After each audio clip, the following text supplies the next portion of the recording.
It's time to talk about food.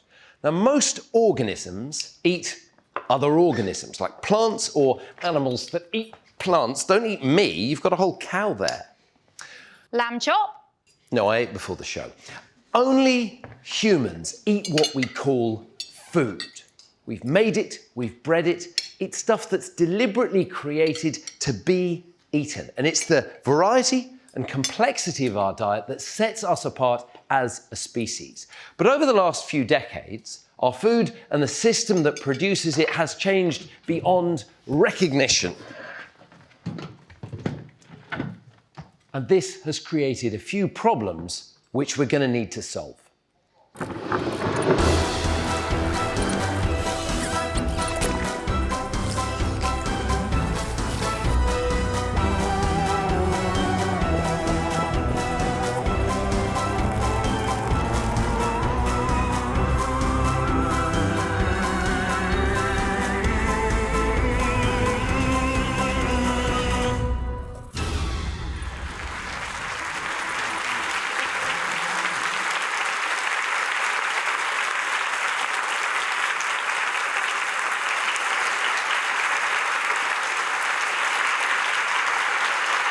Welcome to the Christmas lectures from the Royal Institution, supported by CGI. I am Chris van Tulleken, and tonight I'm going to take you through a history of eating, especially human eating, on planet Earth. Will our timeline please stand up?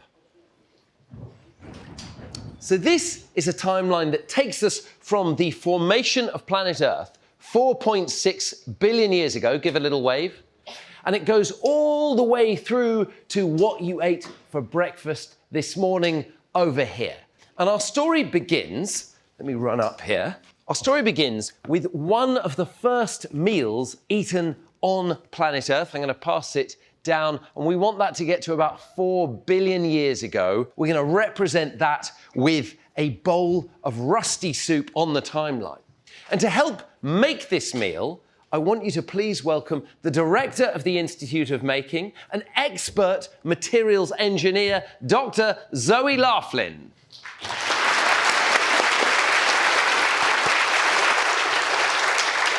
Talk me through it, Zoe. Okay, this represents the Earth at the dawn of life. Okay. This is the ocean. It would have been quite hot, so it could have been boiling at some points, but it was remaining liquid with an insulating layer of CO2. Okay. So here we've got some dry ice in the water, Actual CO2. creating CO2 gas, but also dissolving into the liquid itself. The sea would have been very rich in CO2. We also have a volcano. Of course. Of course. It's a very hostile environment. Okay. But these are the conditions for the first meal. All right, so you're going to make this first meal. Okay, I will. A few safety need specs are safety required. goggles. And like any chef, I need a blowtorch. For caramelling the top. A little bit of creme brulee on your meal. Great. And this is going to be like one of those puddings with a hot centre. Is it a baked Alaska? What am I thinking? There will be a molten centre, this is true. Great. But, well, let's see how much you want to eat it. Okay, I'm going to light magnesium strip that's inside this volcano, all being well. Now, okay. Whoa.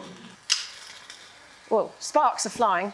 Okay. Wow. Oh, whoa, whoa. Okay, so is this the meal that's pouring out the bottom? That is the food. Coming out of the bottom of the volcano, into the water. I'm going to stand up behind some audience members. It's still ablaze, even though it's underwater. Can we get it? What is it? Now, be careful, because I think this is still hot. Let me feel the tank. Yeah, that's warm. So I think the next job is for you to fish for your supper, please. Okay. In you go. Lower this in. Just there we go. Oh, okay, and it's stuck to this. There it is. There it is. Your meal. Okay, so it's stuck to the magnet. What is this? This is iron. This is raw iron. Raw iron, pure iron. What we've done here is a thermite reaction. So we've mixed iron oxide and aluminium powder. And with the magnesium ignition, it's created an extremely volatile exothermic reaction, over 2,000 degrees Celsius, that generates molten iron that was dripping into the water and then solidifies, and there you have it, pure iron. This iron would have been the food for some of the very first microbes on Earth. early life would have been eating this iron, breathing the carbon dioxide, and excreting out a rust-like substance.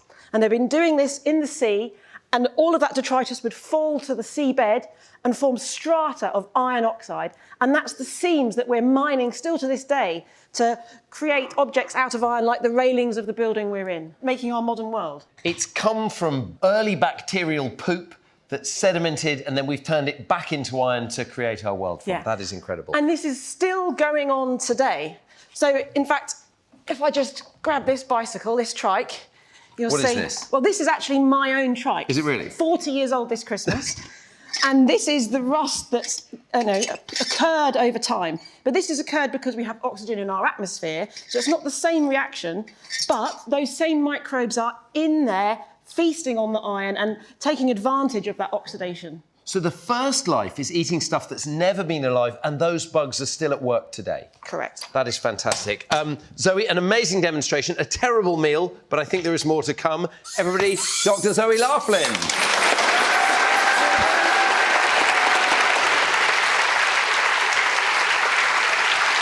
So, can our timeline please stand up again? And I'm going to put Zoe's rusty tricycle, let's put the rusty bike right back here at this end, because those autotrophs, the life that takes inorganic material and turns it into organic material, living things, those bugs, those bacteria, they're still alive today. So we've got our rusty soup at that end. And in the history of eating on Earth, something happened pretty quickly, we think, after that life existed. So we've got bugs starting to eat things that have never been alive, and pretty shortly afterwards, life figured out a shortcut. Bugs started to eat other bugs. So let's put that there. So very, very quickly, life figures out it's easier to eat other life. And this sets up something called an arms race, because we've got life needing to eat and life that does not want to be eaten. And they have to evolve so that one can keep eating the other and one can keep avoiding being eaten. So we're going to hustle through the next few billion years. We get the evolution of complex cells somewhere. There we go. We get increasing complexity in cells. 1.5 billion years ago, approximately, we see the evolution of multicellular life. Life is becoming more complex because of that arms race. Then 530 million years ago, approximately, the evolution of primitive fish. And from those primitive fish, a creature called Tiktaalik, a fish with legs that started to come out onto the land. After Tiktaalik, we see shrew-like mammals 225 million years ago, and it was these creatures that survived the age of the dinosaurs and from which the age of mammals flourished. And then we're going to move from the shrew-like thing to the early apes around 30 million years ago there. And finally, I want to get us to 2.5 million years ago. Now, 2.5 million years ago is a really, really important moment in human eating.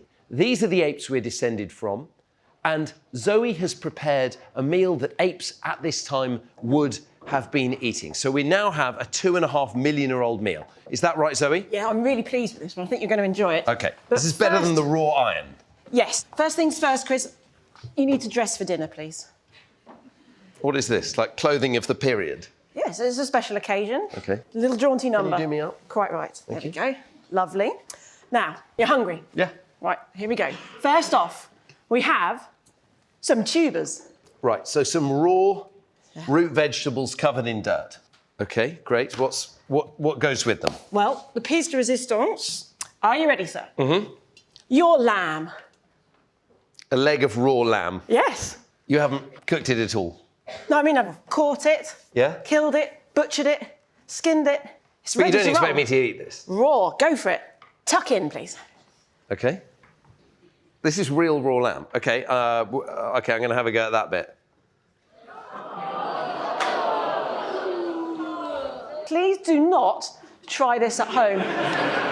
Raw meat contains parasites, bacteria. But Chris is an infectious diseases doctor, so he has informed consent here. He knows what he's doing in this demo. I think your agent signed something. I think it's fine. Well, I'm not doing enormously well, I have to say. What I'm struggling with is this white connective tissue, the tendon. I mean, that's a bit of the tendon there. Can't make any progress at all. Extremely tough stuff. So this is attaching muscles to bones, and when the muscles contract, it's, articulating those limbs. Right, so this is an example of food that does not want to be eaten. This hasn't evolved to be eaten. Yeah, and you mentioned the tendon there. I've actually prepared a little demo on tendons for you, but first I need you to wash your hands, please. Okay, I'm gonna put that to one side. I think what I could confidently say, and I've never tried that before, is I could be with that all day. I wouldn't really get anything useful out of it. I cannot make any. I don't know if you're really trying. Right, I'm gonna go and wash and change. Thanks, Zoe. Okay, I'm gonna need a volunteer for the next part. Oh my goodness, loads of you. Right, in the middle with the fringe and the t-shirt. Come on down. Hi there. What's your name? Amelia. Amelia. Welcome to the stage, Amelia. And lower the tendon. Here we go. Okay, Amelia, what I have here is a small section of tendon from the foot of a cow. Now, this is very tough material, but we really want to know how strong it is. And to test that, I'm going to get you to attach these weights to the tendon.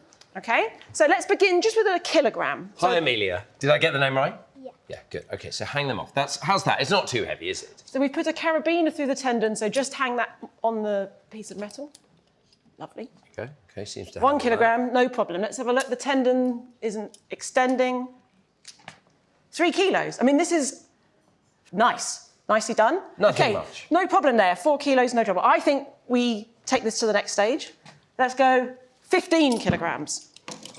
Okay. Okay. Now, Amelia, I want you to feel how heavy that is. Okay, I'm not going to put both hands under. Okay. Yeah, it's heavy, isn't it? Okay? Right, let's stand back a tiny bit for this one. Chris, you can have a go at this one. Okay. Okay, I can see the whole kind of rig up stretching, but the tendon not so much. Maybe a millimetre or so. It seems happy enough.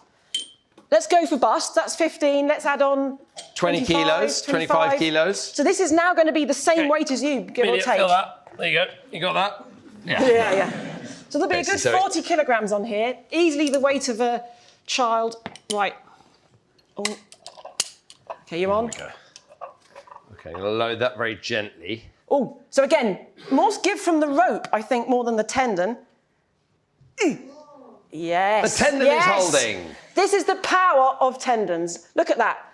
This is so strong. In fact, if we took a bigger tendon, we could hang it from the ceiling and suspend a car. Really? So we're limited mainly by the strength of the theatre ceiling at this point, more than the strength of the tendon. Yeah. So we could all hang off that. You, me, Amelia, swinging away. So brilliant work, Amelia, but I think you do lose this first round of human versus tendon, don't you? The tendon, it is 1-0 to the tendon. Tendon. Okay. And I think actually what we've seen really clearly is that's why I can't eat the lamb, because tendon and those connective tissues are incredibly tough and hard to bite through. Yeah. Brilliant work. Thank you very much. Thank you, Zoe. Thank you, Amelia. I want to now look at the anatomy of an animal that might have been able to eat that meal better than me. And to help me, I want to welcome the head of heritage who looks after the museum and the archive here at the RI. This is Charlotte New.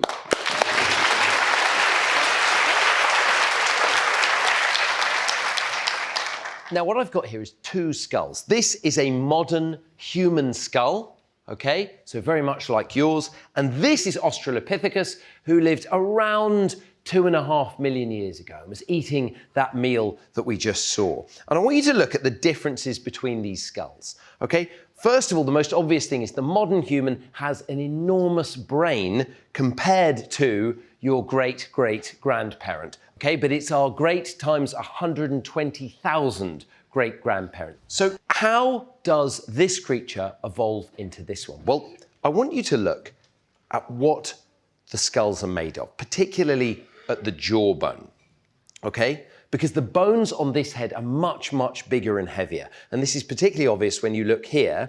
If you see the modern human jaw is smaller, it's much more fragile, the teeth are tiny. And when you're comparing those jaws, remember, this head is all about processing food that's hard to chew with the muscles and the bones. Now, both of these animals have to be born through a human pelvis, a ring of bone, and that constrains the size of the head. And this is the problem. The space in your heads is basically taken up by three different things: your brains, your muscles, and your bones. The space in the Australopithecus head is mainly occupied by enormous chewing muscles here and here, and these very, very heavy bones. It needs that chewing apparatus in order to eat. The human head is occupied, the modern human head, the space is occupied by the brain. So Australopithecus is in a trap. How does Australopithecus escape the trap and become a modern human? I know, Chris. I have the answer for you, and it lies at the end of this very large plastic tube that many of the audience members are holding for me. So I've been filling this with highly explosive gas, and I'm going to set it on fire any minute now. OK, lights down, please. Here we go. 3, 2, 1. Here we go. Here it comes. So magical, isn't it? Whoa!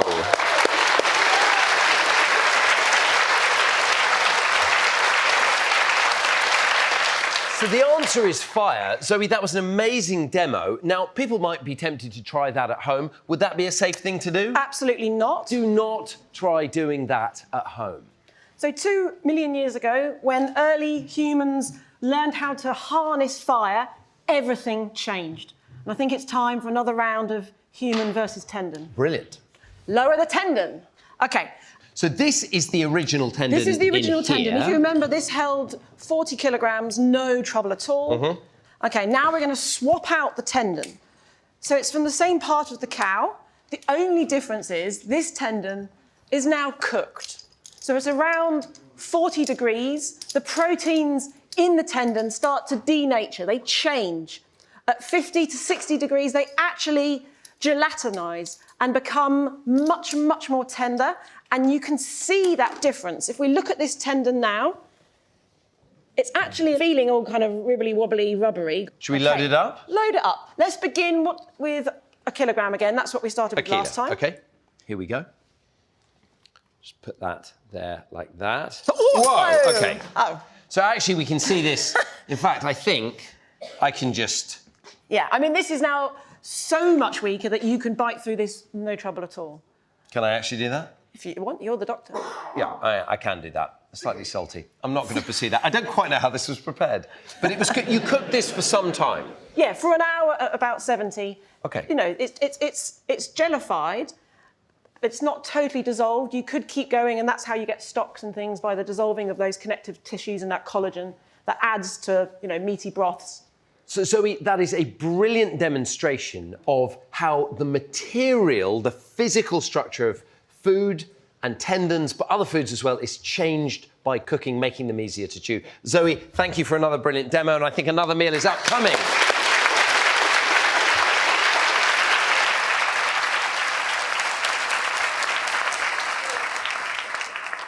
Zoe has beautifully explained how cooking changes the structure of food, its engineering properties, making it easier to bite and chew. But cooking brings other advantages too. And this was first shown by a team at Harvard University. And for our next guest, I want to welcome a crucial member of that team of scientists. But you need to clap very quietly for them. Please welcome Monty. Monty being held by Mark. Hi, Chris. Mark. How you going? How you doing? Good. So talk us through, who is Monty? So Monty is a Burmese python, Python brevitatus. They're a constrictor. That's how they eat their food. I can items. see that. Yeah, no, they're just great. That's just holding on. But they have a real immense power. OK, now can I hold Monty? Sure. How do I do We'll it? have a go. We'll have a go, OK. It's a dewind, isn't it? How heavy is Monty? It's not so much the heaviness. It's the weight. It's the power. It's the power. OK, hi, Monty. Hi, Monty. Okay. Oh. You'll feel it'll Okay, transfer to you. So the reason we've got Monty here, and do stay close, Mark. The reason we've got immensely powerful, immensely powerful. The reason we've got Monty is because the team of scientists used... When did Monty last Just let eat? go of your hand. When did Monty... So I've been putting it off to keep him for this show. Okay. So he's going to have a couple of rabbits tomorrow. Great, good. And so the team of scientists used Burmese pythons like Monty, and they did an experiment. They fed snakes like Monty 2 different meals. One meal was raw chunks of meat, like snakes normally eat, and the other was ground cooked beef. And what they found was that the snakes used 25% less energy to digest the cooked, chopped meat. So there was more energy to start developing the human brain. We start to see how cooking releases Australopithecus from the trap. But cooking brings other advantages as well, doesn't it, Monty? Because it also cleans food. And so when you cook meat, you kill all the parasites in it. It's very nice. Does anyone want to see? Do you guys want to see? Come over here. Who wants to see? Do you want to have a little... You can... I think you can... Can they touch, Absolutely, Monty? yeah. And what would be the largest meal Monty would eat, compared to one of these guys? Oh, a big, maybe 10-foot alligator. OK. Oh, really? OK, so bigger than these 3? Yeah. OK. But humans are fairly safe because our shoulders get in the way. So cooking kills parasites. Parasites, if you're fighting them the whole time, like all the other carnivores were having to do 2.5 million years ago, fighting those parasites also takes a lot of energy. So cooking starts to release a huge amount of energy for brain development. Now, why did they use Burmese pythons, or pythons of any kind? And the reason is that you can put a snake in a tank and measure everything about it very easily over several weeks. Monty, you've been an incredible guest, and I think I'm going to gently hand you back to Mark so that we can get onto a wider discussion of food processing. Are you all right getting him off me? Done. Lovely stuff. Monty and Mark, are they OK to applaud? Absolutely, yeah. The snakes are deaf to airborne noises, so there you go, he's in the air. All right, big round of applause. So the first processing is cutting and cooking, happening around about 2 million years ago. And then processing really took off. It changed our anatomy, our physiology, our genetics. And for hundreds of thousands of years of our evolution now, we've been chopping and grinding and pounding and smoking and salting and fermenting. Humans have to process our food. If you look at our tiny little jaws, our small teeth, our very minimal chewing muscles, we are the only animals that cannot survive without food processing. Other animals use their teeth and their guts. We do it with tools and fire. Now, we started processing wild food, and then we started domesticating animals and plants and processing them. And that was the dawn of farming. So I want to go back now to 14,000 years ago on our timeline, the dawn of agriculture. And it's when we started to make foods that we recognize today. And Zoe, I think you have some of these foods here. Yeah, right, ready for our next meal. But I'm going to need to enlist the help of the audience for some collective food processing. So I have 2 liquids in these jars. Chris, if you take one. We're going to hand these out. We'll start at the back, and we want you to pass it along so it comes down to the front, just on the 2 sides. But what I want you to do when it comes to you is shake, like really shake. No, Chris, come on, really shake, like the full enchilada. Yeah, you really got to go for it. And then you'll be like, oh, my arms are tired, pass it on. So about shake, 10 shake, seconds pass until it you're on. exhausted. So okay. Up to the back, shake and pass it on. OK, we can start with you, and it will snake its way back through the audience. Really up high so we can all make sure you're doing it properly. That's it. For now, I'm going to draw your attention to this ancient food processing tool. This is a saddle quan. It's over... A what? Saddle quan. A saddle quan. 9,000-year-old tool. OK. And we need 2 volunteers from the audience. Let's have stripy top and fair isle cardigan. Come on down. Lovely.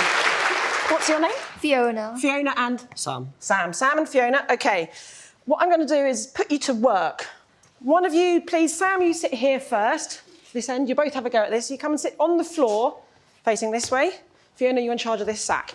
Right, 2 hands on the stone with thumbs tucked up so you don't crush yourself. Don't grind your thumbs, Sam. We don't want that. Yeah, and what you're going to be doing is grinding wheat that Fiona has in her sack. You just sprinkle in a few more wheat grains. Now, this might feel like hard work, but I promise you, I mean, I've done the hard work for you. I've domesticated the wheat, I've grown it, I've harvested it. All you've got to do now is please grind this, fill this sack with flour, and then we'll be able to make some bread. The way I'd understand this is now Sam and Fiona have started to chew for the whole community. Australopithecus was having to do this kind of stuff with its jaw muscles and its molar teeth if it wanted to eat the seeds at the top of a stalk of grass, which is what wheat is.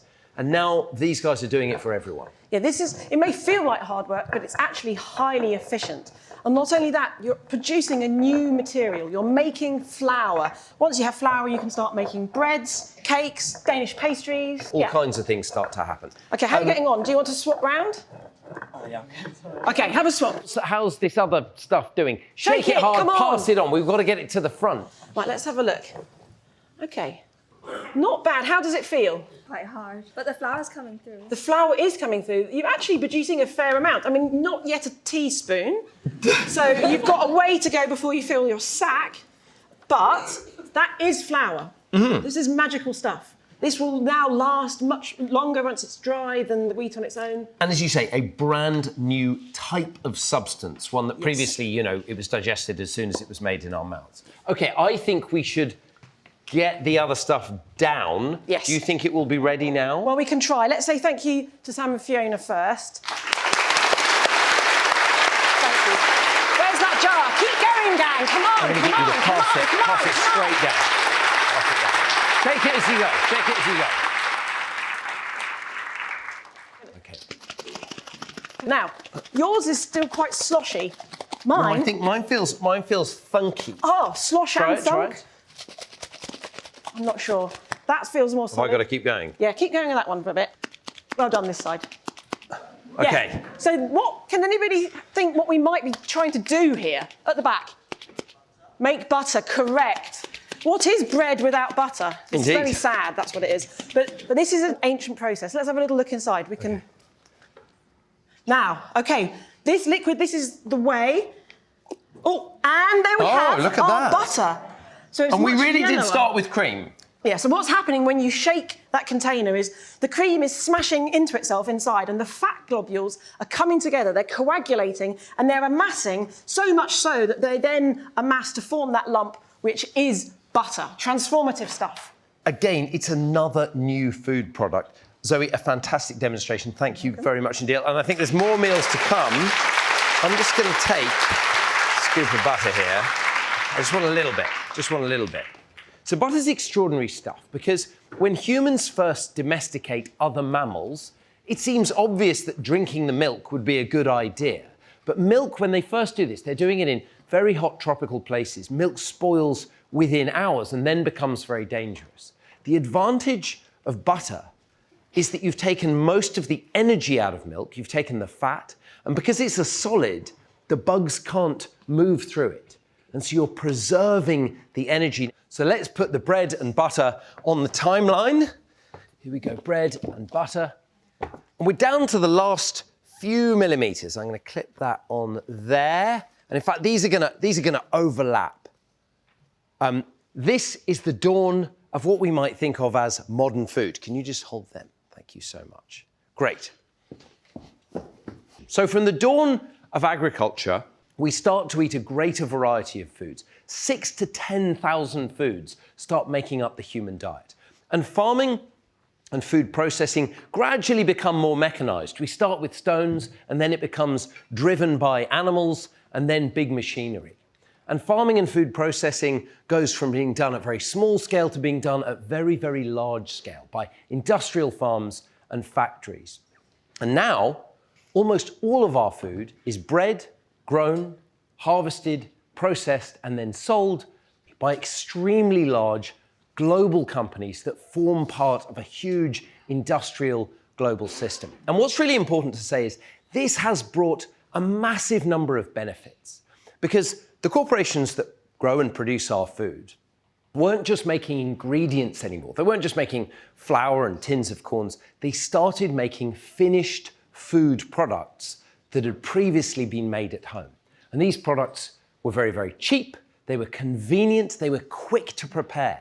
So all kinds of things started happening. A burden was taken off women who could now enter the workforce after World War II. So the industrial food system brought many, many advantages, but it also brought some problems. To help us understand the modern industrial food system in more detail, I want you to welcome a public health expert and academic from City St George's, University of London. She's also a former food engineer and commodity trader. Please welcome Dr. Janaína Chavez Ugalde.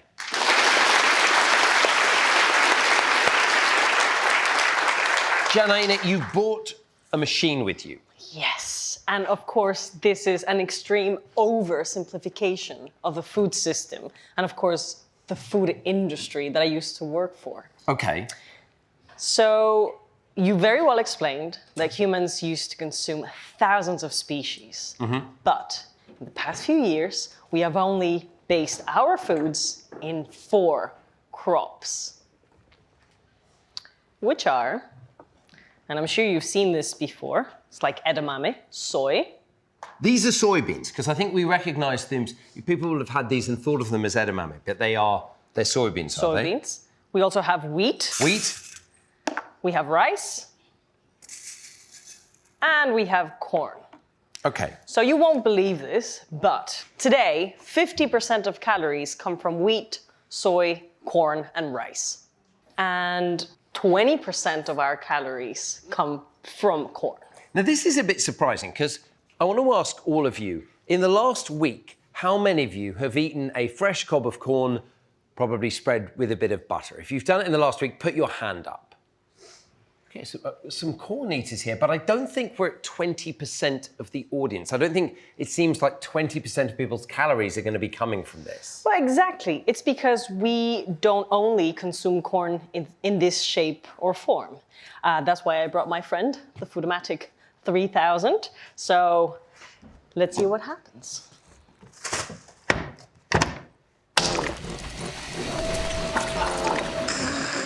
Amazing. So talk us through this. We have, let's start with cornstarch. Cornstarch, I'm sure you have seen it. It's a thickener, and you can use it in yogurts. Sweetened yogurts is very common to find it there. I feel like I see it on ingredients lists the whole time. Yes, it's very prevalent in food. What else have we got? So we've got starches, that's carbohydrates. We have high fructose corn syrup, which is a substitute for sugar. It's way sweeter than sugar, and it's way cheaper than sugar. So we can get sugar out of corn as well. Yeah. Sorbitol, which is also a substitute of sugar, but as you see, it's not that gooey. It's just yet another powder, and it's very good and very highly used in sugar-sweetened beverages. So another sweetener.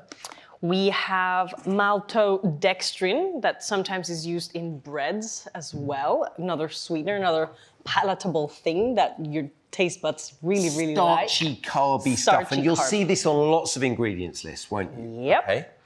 And dextrose, usually seen, it's also kind of gooey in bread. Okay, so another kind of sweet sugar. So corn's pretty good for the carbs. And one more. We also have corn oil. It's a vegetable oil, and you can use it and mix it as a fat substitute for many, many of the products that we see packaged in our food system, the supermarket. So I'm starting to understand how by transforming the corn, you extend its shelf life, you reduce some costs, and now we can have corn in our breakfast cereal, we have it in our mid-morning snacks, it's in our sandwiches, it's in our condiments, in our ketchup, in our wraps. We start to see corn in everything. And presumably we're also feeding some of it to the animals. Yes, we have food and we have feed, food for animals that then we eat. So we end up eating corn in this, but also in the meat you were trying to eat, if that lamb ate some corn. Okay, so we're eating corn in lots of different ways. What Yes. other kind of things do we put in the Foodomatic? Well, you put 7 or 8 other crops in this friend, and you get 75% of the calories. Really, so our global calorie intake is now coming from a tiny number of different species, all of which can be broken down into these kind of pastes and powders. Absolutely. Okay. This is not necessarily a bad thing. It's driving down the cost of food, and there are some efficiencies that come with all this. Absolutely. And you plant one crop in one piece of land and you get all of this. Okay. Janina, thank you very much indeed. And stay around with the Foodomatic 3000 because we may need it again in a second. Grand. Thank you very much indeed. While Janina's been industrialising the food system, Zoe has been setting up a small traditional ice cream business. So Zoe, talk us through what you've been doing. This is the next meal. Yeah, I'm really proud of this I'm one. slightly more excited about this one than previous ones. I come from a long line of pudding lovers and makers, and I'm going to make for you a firm family favourite, which is strawberry ice cream. What's not to love? 3 ingredients: strawberries, a little bit of sugar just to bring out the best of the strawberries, and cream. Now, Chris, if you wouldn't mind just giving that a good stir, make sure all the ingredients are nicely So just 3 incorporated. ingredients in your ice cream? Yes. Okay. And I just need to put on some safety gear because I'm going to freeze it by using the old favourite of the Christmas lectures, liquid nitrogen. And not a traditional way of making ice cream necessarily, but it's just a very quick way of doing things, isn't it? It is, Hold right. on, I'm not wearing safety gloves, so I'm going to retreat back. slightly. Right, let's pop some in. Here we go. What are we hearing here? So this is the rapid formation of the ice crystals. So liquid nitrogen is minus 196 degrees Celsius, so extremely cold. And the trick to delicious ice cream are tiny ice crystals, and you make those by forming them fast. There's our ice cream. A little bit more, maybe. Give it a good stir. And it's ready. I mean, I blow it to warm it up a tiny bit, but you can try it if you want. Blow it to warm it up. Okay, so hold on, let me just pull off a bit here. Give it a little go? blow to warm. Yeah. That's cold. The cold bit. I'm going to style this out. But tell me that's not delicious. I can't taste anything. No, it is absolutely, it's really delicious. So your business, this little business you've set up with your 3 ingredient ice cream, you must be going gangbusters. It must be absolutely brilliant. They're queuing round the block. They love Are it. they? So are you going to expand? You can go global? There is a problem, which is it doesn't travel well. So What do you mean? You can't get it home because it melts by the time it gets there. So you can eat it here, but can't take it away. Is it cheap to make? Well, it's comparatively expensive if you think we're using full-fat double cream, strawberries and sugar. They're not the cheapest ingredients. Strawberries are a bit seasonal. Can you get them all year? You can't get them all year. You have to mix your fruits up. You know, it can be expensive, but Okay. it's quality stuff. Brilliant. Okay, well, you've actually given me an idea. Janina, do you want to come back? Because what I'm wondering is Zoe's doing a great job over there serving her community, but do you think we could use the Foodomatic 3000 to make ice cream that was a little cheaper and easier to transport? Absolutely. Guaranteed. Okay, how are we going to do it? I'm going to show you. Okay, some ingredients. Now, presumably the first thing we're going to need to start with is some cream. Of course not. No, we're not going to use No. cream. Okay. Cream is expensive, it rots. So in substitution, we're going to use reconstituted milk powder. Okay, should I put that in there? Yes, please. Right. And whey protein. Okay, so we've put milk in the Foodomatic, but it's like the corn, it's broken the milk down into its, I guess, a bit of fat Yep, and pour some some in. carbs. Now, Yep. but there's not much fat in the milk powder or in the whey protein. No, but what do we take out at the end? Some corn oil? Corn oil, right? Or sometimes palm oil is cheaper. Okay, so instead of using animal fat or dairy fat, we're going to use vegetable fat. Okay, so we've now got some extracted dairy stuff, a bit of fat. What else do we need? Add some sugar, presumably. Exactly. If not, this will not be very tasty. So we have high fructose corn syrup. Okay. Can you mix for me? Yeah, I'll mix. Yeah? High fructose corn syrup. And this is going to be sweet like sugar, but you said earlier it was a bit cheaper. way cheaper than sugar. Hard to see this becoming delicious ice cream. So the next thing it feels to me is Something strawberries. We are going to need strawberries at some point because we're making strawberry ice cream. That's the whole point. So I'm gonna make you say this because it's a very complicated word. So I'm proposing strawberries and you're proposing something called ethyl methyl phenyl glycidate. Yes, in substitution of Which strawberries. smells... I've been practicing that all day.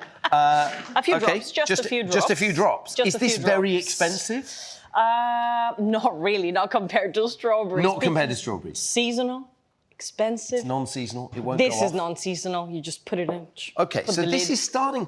It's smelling of strawberries. It's still looking pretty bad, and it's separating. The oil is coming away from the other stuff. Yes, which was one of the biggest problems of Zoe, right? So we need something to bind it together, yeah? So for that, we have diglycerides. Diglycerides, so an Diglycerides. emulsifier to glue the fat together with everything else. And then, okay, so that's going to give it a sort of creaminess in the mouth. A little mouth It's feel. looking grey. I mean, it looks absolutely disgusting. Some We need a colouring? pink, yes. Bit of colouring? Okay, let's add Put a some bit of pink pink. colouring. There, stir that in. And there's one final ingredient left here, xanthan gum. Yeah, that will avoid the separation. It will allow for it to be transported without kind of slurping out. So Okay. that will make our business successful. We can then transport things. It'll help with that freezing temperature. Okay, it's like a bacterial slime. Okay, so we've now got a pinkish mixture of various different stuff, none of which I would really call food, none of which we use in domestic cooking. You're going to put that back in the Food-O-Matic. Back in my friend.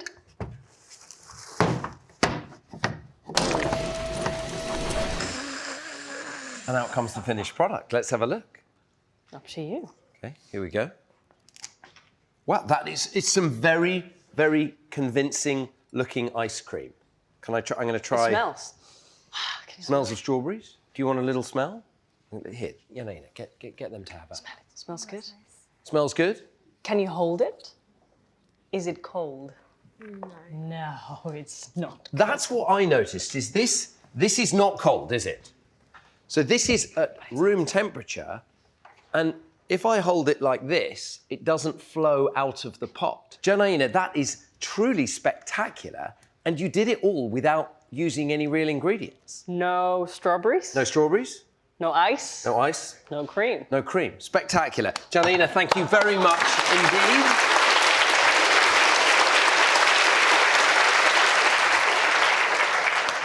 And I'm really sorry, Zoe, you're really not going to be able to maintain pace in the modern... It's just business. I don't know why you're all complaining, because what you all now have access to is extremely cheap, fairly delicious ice cream that you can buy at any time of the day or night at the end of your road. It works brilliantly well. And Janina, thank you very much for a fantastic demonstration.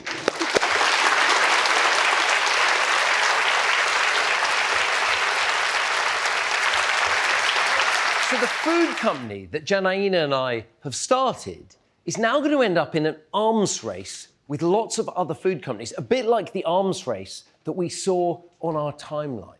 Companies are going to have to compete with each other. And there are two ways they need to compete. They need to sell more food, and they need to keep the price of those ingredients down.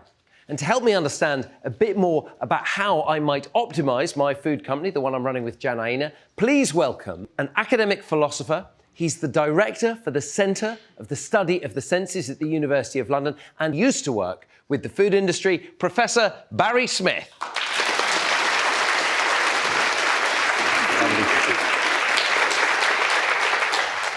Barry, I'm running this big food company now. How am I going to get people to like my food products more?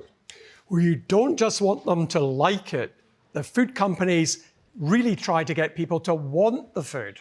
Now, I think most of us think that wanting and liking are, I use the words interchangeably. Aren't they the same thing? They're not the same. Wanting and liking sound like the same thing when you're talking about food, but in fact, they're different. You like apples, I like apples. but you don't want to keep eating them after you've had one.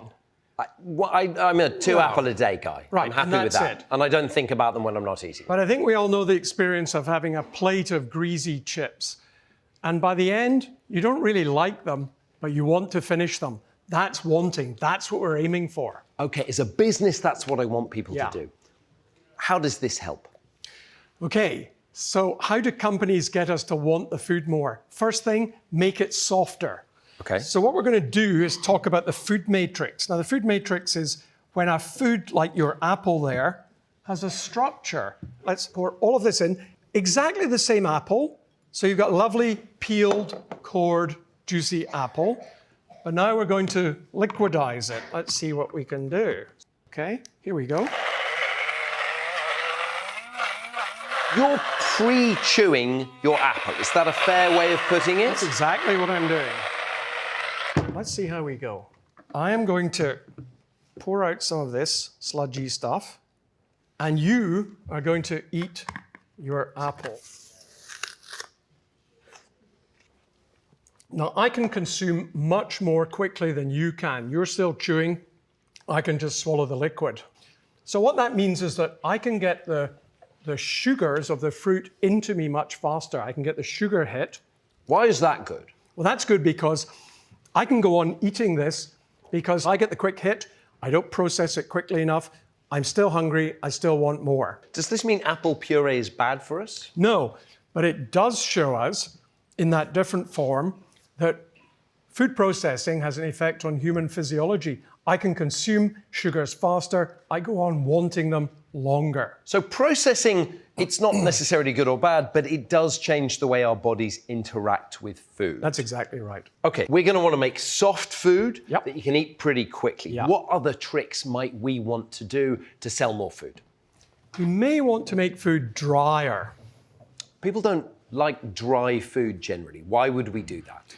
Well, most natural foods have got moisture in them, and moisture is where the bugs are.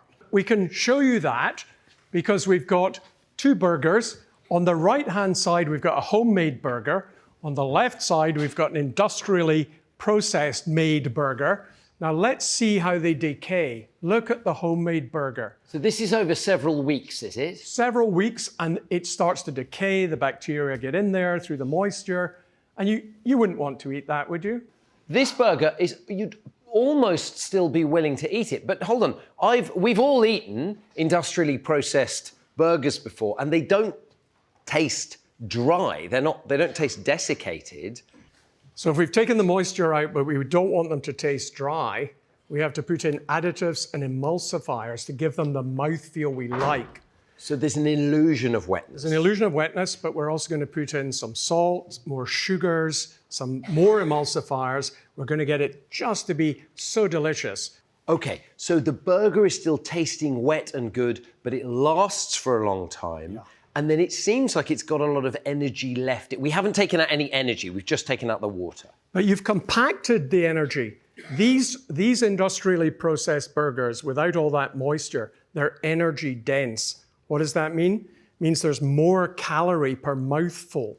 And that again means you're eating too fast to tell yourself that you're full, that you should stop eating, that you've had enough, but you're not going to slow down. So we've got that system we've seen evolve on the timeline that tells us you've had enough food now, but when we consume these new foods, it's no longer able to say you've had enough. That's right. Okay, that makes sense. Now, what if Janaina and I want to really go global and start using cheaper ingredients and making more money, basically?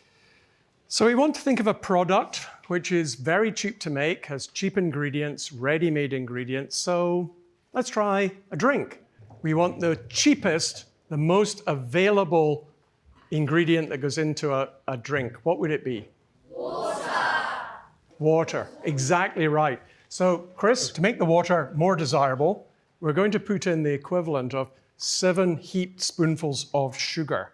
So that is around 3 times more than I would add to a cup of tea or coffee of this size. That feels like 3 or 4 times. What's up with you? It's way. I'm going to try this. It's way too sweet. Way too Barry. sweet. This isn't going to work. No one's going to buy this. Okay, so you know it's too sweet, and that's going to stop you from drinking it. So we'll fix that because we'll add some sourness. So here's some citric acid crystals. Try that. Okay, let's try. And lots of these drinks do have acids They in them. absolutely do. It's become a little bit more refreshing. Good. I'm not going to say it's nice. It's fine. It's now drinkable, but I'm not going to buy this. You're not going to buy it because it doesn't yet have a flavor.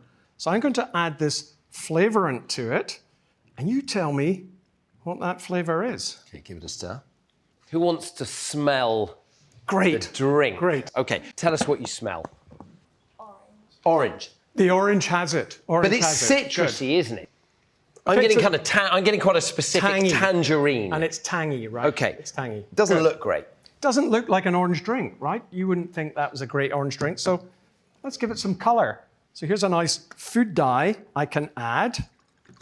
Voila. And is this ready? It's now not bad. It's refreshing. It's got a little sourness. I believe there's some orange in there. It smells of orange. It doesn't feel like this is... I'm not sure I'd buy this. So let's jazz it up a little bit. What I'm now going to do is I'm going to put some CO2 in here. I'm going to make it fizzy. So what does the CO2 do, apart from wet the desk? It suppresses the sweetness and accentuates the sourness. That's going to make it possible to have those 7 heaped spoonfuls of sugar and find it palatable. Try that. And now it's become quite an exciting product. Is it ready for market? Can we put it on the shelves? Well, I think we have to decide how we're going to deliver it. And for that, we probably want to put it in a can, but we also want to make it really cold. Now, we'll put it in a can and we'll probably get people to be excited about what they're going to buy by putting a nice big orange on the front of the can. Was the orange flavour from an orange? No, but if you look at the small letters, it says orange flavor. So is that allowed? We can get away with that? We can. If you say so. Okay, can. great. So I'm now people I think are going to believe they're probably not going to read that word flavoured. It feels to me the interesting thing about what you've done is I've forgotten how much sugar there is in this. Absolutely. You're smuggling it into me. Yeah. So I'm bypassing the natural system that you all have to say, that's too sweet. Because I've used all sorts of tricks to make it possible for you to ingest that sugar, more sugar than you would usually take. But why do I want to give my customers that massive dose of sugar? Why not just make it a bit less sweet in the first place? Because if you like drinking it like that and you get that big sugar rush, you start craving that and you'll go back for more. Now, I also want to give you another clue that what's going to come next is that lovely fizzy drink, and that's the sound of the can opening. And that's the noise that we hear. Faces, I can see people going, Yeah, you know that noise, right? And what usually follows that is it's a big glug and then a my mouth is salivating, Yeah. I'm ready to go. I've given you 2 cues. I've given you the orange cue and then the sound of the fizzy drink, and your brain's expecting something. You've just had it, and when you get what you expect, the brain is very happy. Barry, thank you very much indeed for showing all this. Brilliant. Professor Barry Smith.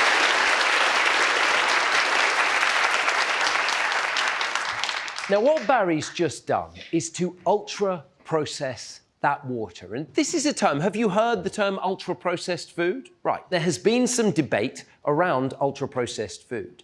Many experts in the UK, including me, agree that the main harms from our diet, of which there are many, they come from the fact that we now eat too much industrially processed food products that are typically high in energy, high in saturated fat, high in sugar, and high in salt. And the best scientific evidence shows that if you eat a diet high in these kind of foods, then it causes health problems. The most obvious is weight gain, but there are lots of other links to physical and mental health problems too. Now, there's lots we still don't understand about ultra-processed food, and I think what's really important to say here is that not all ultra-processed food is equally harmful.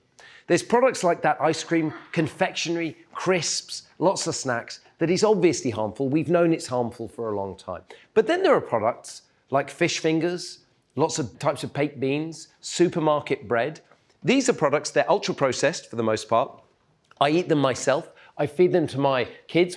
The thing to remember, though, is that whilst it's not all equally harmful, it is almost all high in calories, saturated fat, salt, and or sugar. There's very little ultra-processed food that we can say is truly healthy, and I would argue that products like that are not the foundation of a healthy diet. You might now all be expecting me to tell you what to eat, and I'm not going to do that. And the reason I don't tell people what to eat is because for lots of people in this country, ultra-processed food is the only available affordable food. So what I'm interested in is what the science tells us about how to change the food environment so that healthy food is more affordable, more available, and you can all make more informed, true decisions about the food that you buy and eat. So I want to hear from you, and some of you have sent in pre-prepared questions. First question is from Marley. Hi, Marley. Do you want to read out your question? If you had to create the ultimate superhero snack that's good for the planet and makes you feel awesome, what would be in it? Marley, I don't have to create that snack. Those snacks already exist. Bananas, carrots, nuts, a glass of milk. These are all really good, healthy snacks. They're part of what we call whole foods or minimally processed foods. But Marley, a brilliant first question. Thank you very much.